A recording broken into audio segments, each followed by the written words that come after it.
Hi, I'm Jack, BS Tourism Management student at St. Benilde International School, and a student intern at Beautiful Islands Travel and Tours.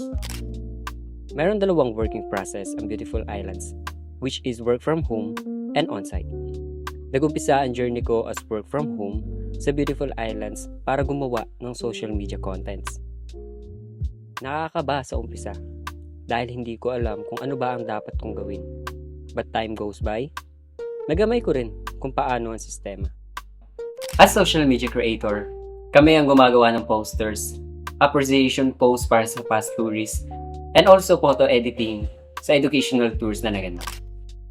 Nakaka-burnout ang work from home, lalo na sa graphic designing dahil dun ako pinakamahina.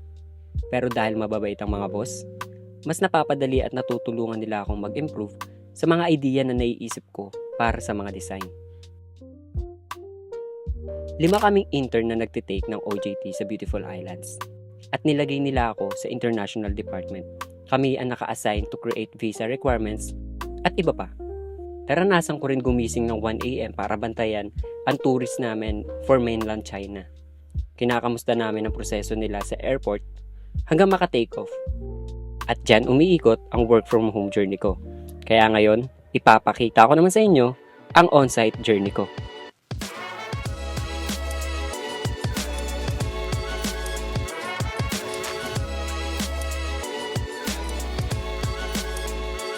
Ito ang pinakamasayang journey sa internship namin. Dahil bukod sa nagtatrabaho na kami, nakakagala pa kami.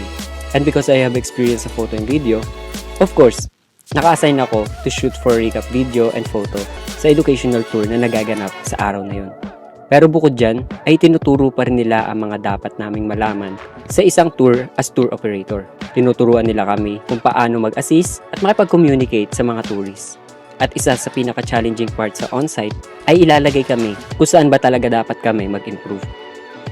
As tourism student, isa ito sa hindi ko makakalimutan journey.